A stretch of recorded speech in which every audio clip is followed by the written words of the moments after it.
Inside Stories Podcast. Welcome back to Inside Stories Podcast. I'm Alex. And I'm Nora. Here, we explore power, money, and the minds behind the world's biggest stories. This is not motivation. This is not gossip. This is Inside Stories Podcast.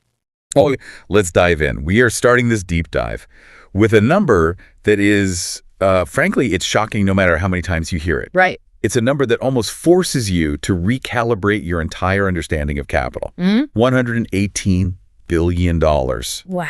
Just try to wrap your mind around that figure, $118 billion. Yeah. That figure is so vast, it's so stratospheric that it genuinely moves beyond, the category of personal wealth. It starts to enter the territory of global economics. Yeah, that's a great way to put it. Our sources hammered this point home. That kind of capital is, and this isn't an exaggeration, it is literally more money than the entire GDP or the financial reserves of many sovereign nations. It's an almost unimaginable scale of concentrated wealth. It really is. And the woman who holds that title, the richest woman in the entire United States, is Alice Walton. Now, if I just said that name, you might have paused for a second. Because she is not the person you see constantly splashed across magazine covers or generating constant media drama. She is, in effect, the $118 billion paradox. It's precisely that invisibility factor that makes her profile so compelling for a deep dive like this. I mean, if you compare her to the typical visible billionaire. The tech CEOs, the social media moguls. Exactly. The venture capitalists who live and die by their public image. Alice Walton is almost completely silent. She's not on social media seeking validation. She is not chasing headlines. No private jet selfies on Instagram, no dramatic yacht purchases, no public feuds, none of that constant drive for attention. Nope. She lives, as the research clearly details, below the radar. And this brings us to the core mission of this deep dive.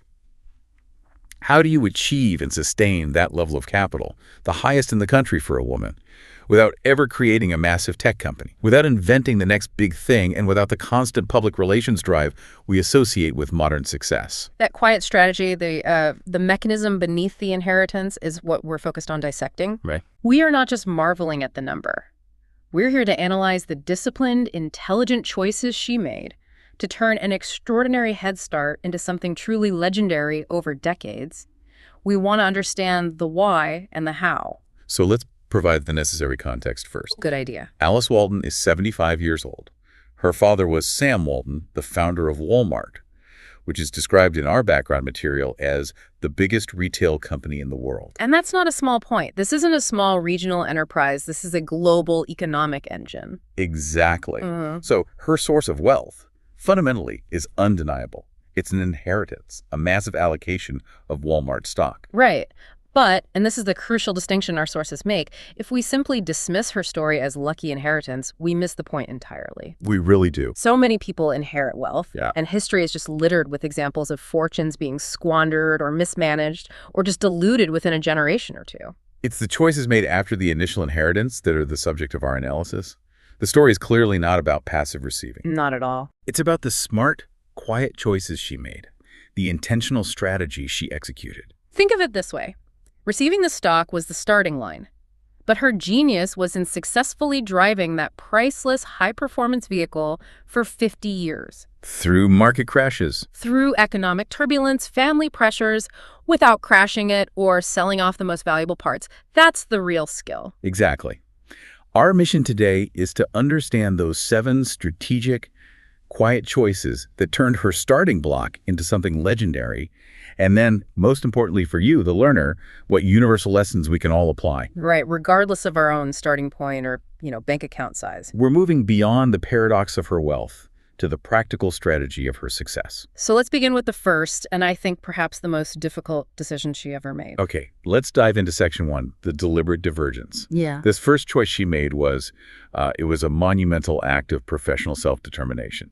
It immediately separated her from the pack. And that pack included the most powerful members of her own family. This is point 1, choosing a different path. The sheer courage of separation. The sources really emphasize the stark contrast with her brothers. Jim and Rob Walton. Jim and Rob. They are naturally also insanely rich, but they devoted their careers to staying engaged with the company. They were in the boardrooms, they were focused on retail strategy, involved in the day-to-day governance of the company.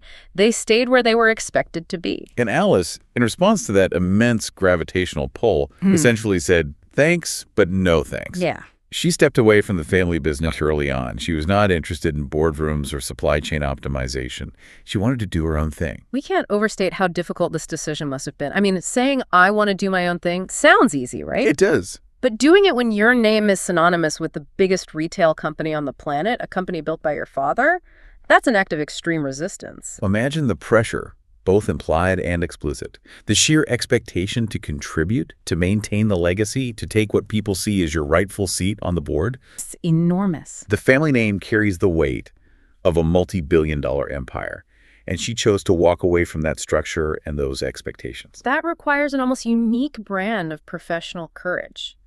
It suggests an incredibly strong internal compass that prioritized her personal passion and purpose over status and obligation. She had the guts to say, the family empire is an amazing foundation, but it is not my personal definition of success. That's it. And this choice, this initial refusal, bought her the most valuable commodity available to any human being, time and mental bandwidth. Absolutely. If she had been managing the daily strategy of Walmart, battling quarterly earnings reports and dealing with labor disputes, there is no way she could have executed the subsequent quiet strategies we're about to discuss. It freed her up completely, and this is where the immediate application comes in for you, for the listener. The sources highlight this perfectly. How many people stay locked into a career, a social role, or even a particular ambition simply because it is expected of them? It's such a common trap. They feel obligated to the trajectory that others, parents, peers, society have set for them. Alice Walton teaches us a profound lesson right out of the gate. Choosing your own path is not a selfish act of rebellion. It is absolutely necessary for building a life of genuine meaning and achieving your highest success. Her freedom began with that refusal to conform to the dominant script. And that freedom led her directly to the second great strategic pillar of her wealth management. Which is fascinating in its own right. Point 2. The long game of patience. This is where her financial strategy is defined by what she didn't do, rather than what she did. The overwhelming power of conviction and holding, it's almost an anti-strategy. It is. So let's contextualize the asset she held.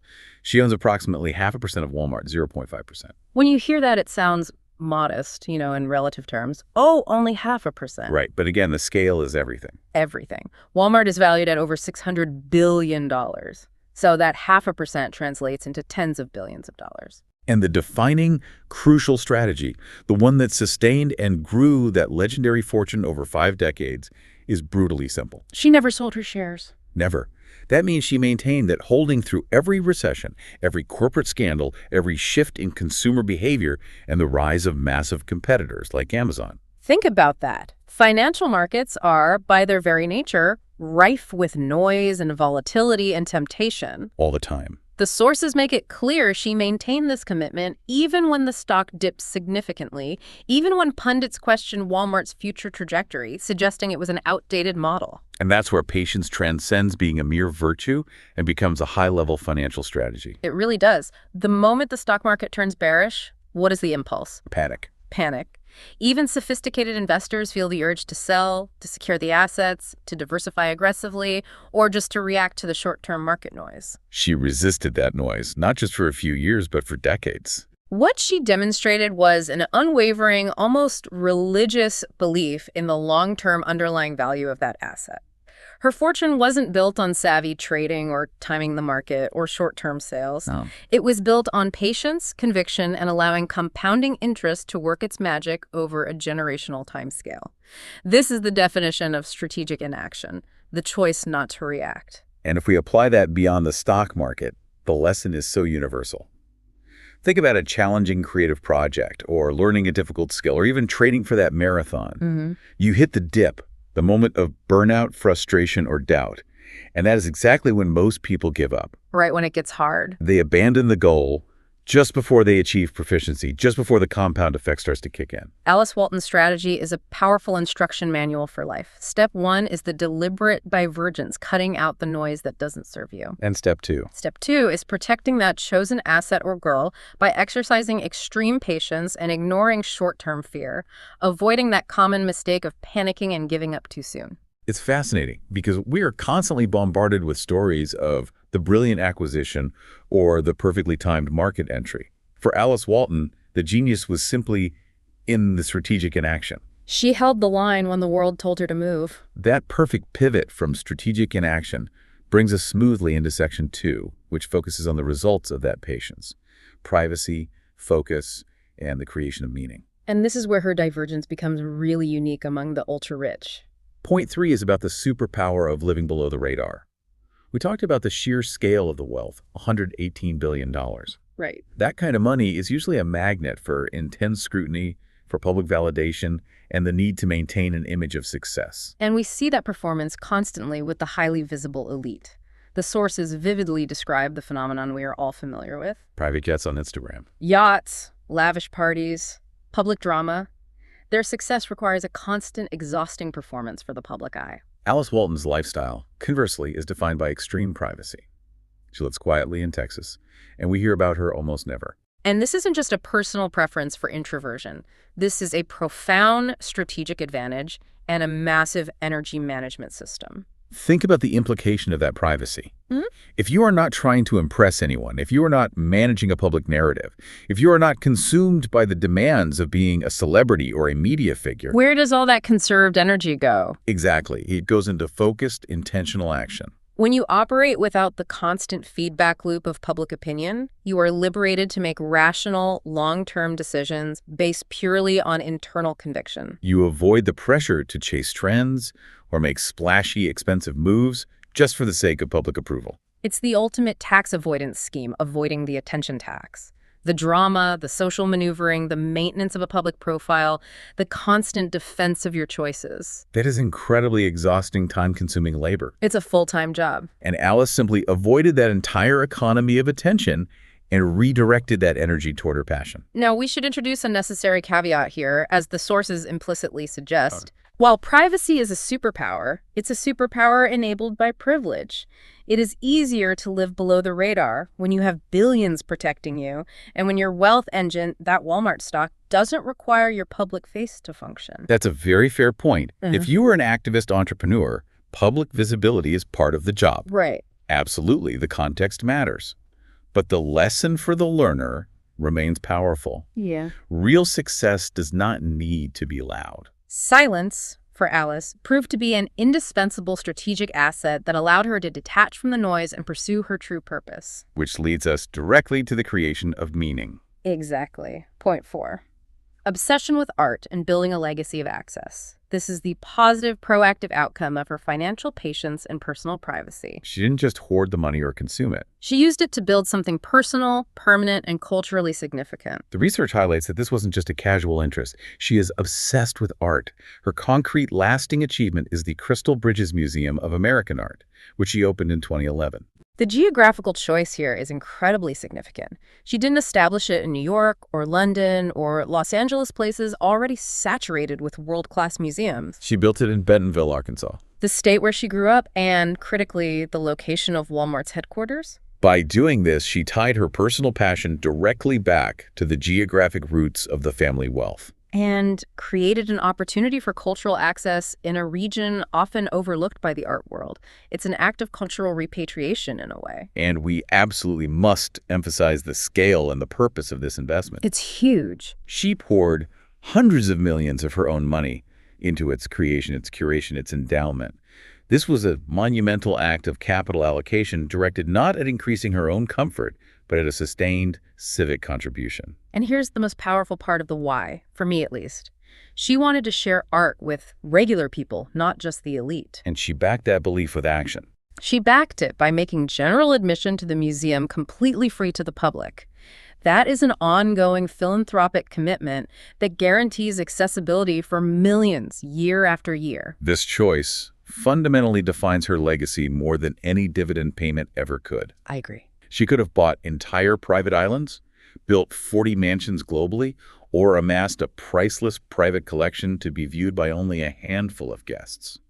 Instead, she chose public access, personal purpose, and permanent creation. It's a complete reframing of what wealth is for. For her, it was a tool for self-actualization and civic good. This singular, focused effort demonstrates how effective you can be when you channel resources toward a passion, rather than spreading them across consumption or, various corporate interests. And that leads us to the continuation of her detachment strategy, which is point 5, avoiding the corporate spotlight. The ultimate strategy of freedom. It sounds like an obvious choice, but it requires iron discipline. It's the consistent thread we see throughout her adult life.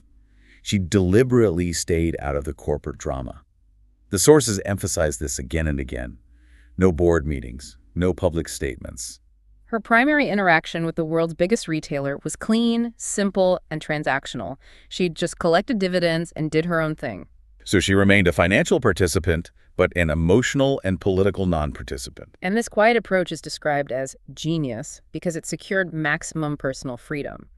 Being the face of a company like Walmart means constant responsibility for labor issues, political lobbying, supply chain ethics, consumer perception. Every word she spoke would have been scrutinized, analyzed, and often criticized globally. By remaining out of the noise and the drama, she insulated herself. She retained complete personal and creative autonomy. She didn't have to waste mental energy defending corporate decisions or responding to the inevitable 204/7 journalistic queries that plague public figures of that stature. She was free to focus her mental energy, her time, and her vast resources on the things that brought her meaning, her quiet life and the creation of crystal bridges. It's the ultimate high-leverage move. Benefit immensely from the economic engine her father built without having to take on the crushing political and emotional burden that comes with being the public figurehead. A truly quiet strategy. We move now into Section 3, Strategic Giving and Owning the Legacy. This is where we analyze how she deployed that freedom and capital and how she managed the globally famous and often controversial name she carries. Point 6 is about strategic philanthropy, the critical concept of picking a lane. Right. She gives generously, but she does so with concentrated surgical focus. Her donations are heavily weighted toward arts and education. This is a continuation of the focus we saw in the previous section. She's not trying to solve every single global issue simultaneously. Global poverty, climate change, geopolitical conflicts. Right. She is strategic about giving. And the sources indirectly critique a common failure among very wealthy individuals. They feel obligated to tackle everything, and the result is that their efforts are spread too thin. When you try to save the world in 10 different ways, your impact in any single area is drastically diluted. Think of it like a military strategy or a business plan. Concentration of force yields the greatest return. Alice Walton understood the power of commitment. By picking her lane, arts and education, she could commit deeply, provide significant resources, and build transformative institutions like crystal bridges that reflect her personal, lifelong vision. This means her giving is driven by passion and conviction, not by momentary philanthropic trends or political pressures. She is building durable, lasting infrastructure in her chosen fields. And the universal application here is profound. Commitment and focus on what truly matters to you is a principle that applies regardless of your financial status. Absolutely. If you feel passionate about a cause, focus your limited time, energy, and resources there rather than scattering your efforts across numerous smaller concerns. She is maximizing impact by focusing her unique passions and resources. It's a very intentional, high-leverage way to give back and ensure that her efforts are not just appreciated, but truly transformative. And that strategic intention connects directly to point 7. Integrating and honoring the family story. This is the sophisticated approach to managing a massive, globally significant legacy. Given the occasional media scrutiny Walmart faces, she could have easily gone down the path of rebellion. Easily. She could have loudly criticized the retail giant or tried desperately to prove she was fundamentally different from her father's methods and ethos. But the sources state she did none of that. She didn't try to prove she was different from her dad, and she didn't trash the Walmart name? Instead of rebellion, she chose acceptance and responsibility. Right. She accepted and honored the initial wealth she inherited. She was responsible with it, and instead of letting it define her or bury her, she used it as the foundation to build something unique and deeply meaningful. Crystal bridges. Which was reflective of her distinct passions. She avoided the two major pitfalls of inheriting colossal wealth. She didn't run from the legacy, And she didn't live entirely in its shadow. She executed a much smarter move. She accepted the foundation and then added her own distinct, entirely separate, and highly visible chapter. Her contribution to arts and culture is distinct from her family's retail empire, yet it exists because of that empire. And that is masterful legacy management. Running from the legacy would have been a lifetime battle of emotional rejection. Living entirely within it would have negated her individuality. So by adding her own distinct, culturally focused chapter, she redefined what being a Walton means for the future without needing to negate the success of the past. It's the ultimate statement of self-determination within a colossal existing structure. She took the massive pre-existing foundation that was handed to her and built her own unique skyscraper of purpose on top of it, ensuring her mark was distinct and lasting. It's incredibly well played. Now we arrive at the most crucial part of this deep dive for you, the learner. Section 4, real-life application. Yeah, let's connect the dots. While Alice Walton is operating at a scale that is, incomprehensible to most of us, the underlying principles she utilized are absolutely universal. Absolutely. We are connecting these billionaire choices, the quiet strategy to everyday life, the intentional path, the patience, and the focus she demonstrated work at any level. Whether you're managing a small career shift, learning a new skill, or trying to manage personal finances. These are not just financial principles. They are foundational life principles that foster personal freedom, maximize focus, and help you find genuine meaning. So let's break down the 5 universal principles that the sources distill from her strategic life choices. The first principle is, don't follow the script. This is derived directly from her point 1 decision to walk away from the corporate empire. She chose differently, prioritizing her internal compass. For you, the listener, this means recognizing the inherent pressure of conformity. Think about the modern dilemma. You might be choosing between the safe, lucrative corporate job your parents expected you to take, or a riskier startup idea, a creative project, or a nonprofit venture that truly fulfills you. And the external pressure to conform, to take the safe route, is immense. It can be paralyzing. Alice reminds us that defining success internally is your greatest power. If she had measured success by CEO of the world's biggest retail company, she would have failed her own potential. She defines success as pursuing my passion for art and sharing it. That internal definition is what gives you the power to diverge and choose differently, even if it feels terrifying at first. The second principle, hold on to value. This is the long game lesson.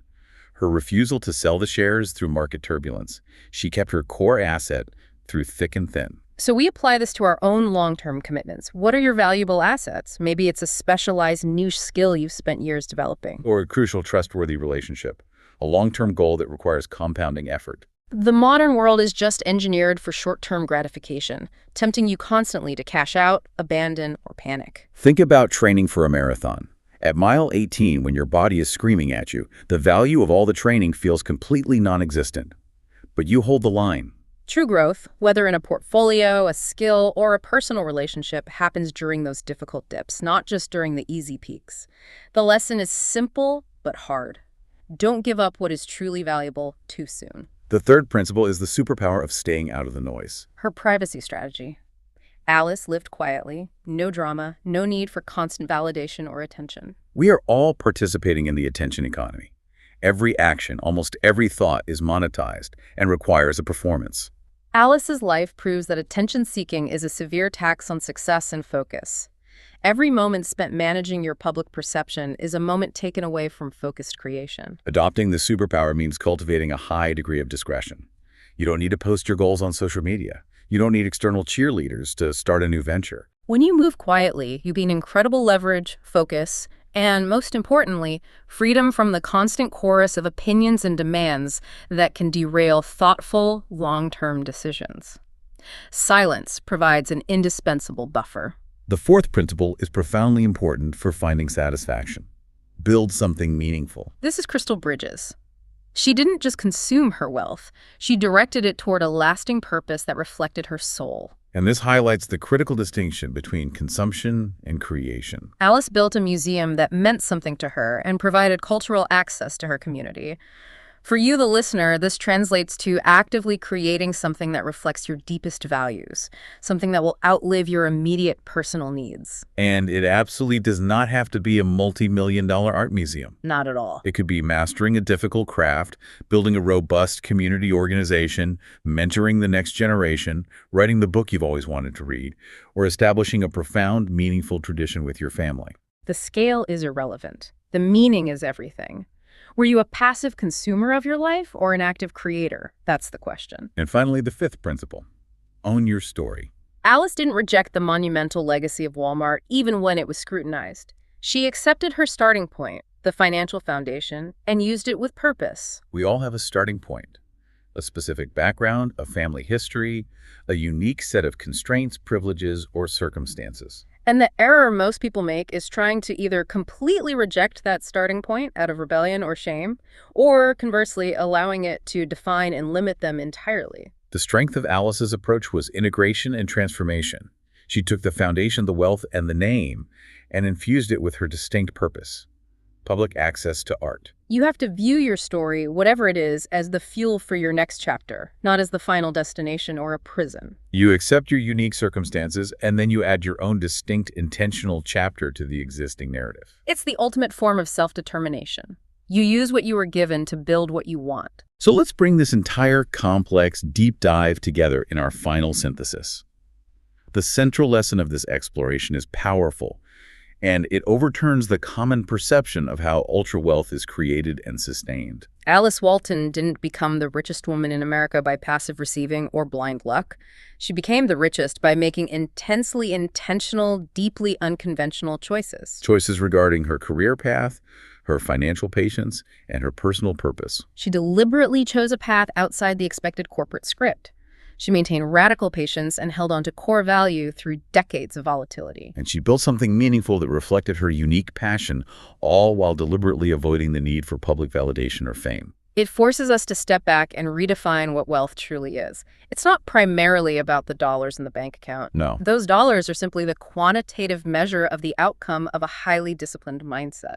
The ultimate redefinition and the ultimate takeaway from Alice Walton's quiet strategy is that wealth is defined as freedom. Freedom to choose your own path, regardless of familial or societal expectation. Freedom to create something that matters profoundly to you personally, not just something that profits you financially. And most importantly, freedom to live entirely on your own terms, insulated from the noise, the drama, and the constant demands of the attention-hungry world. That insulation, that quiet focus, is the most valuable asset of all.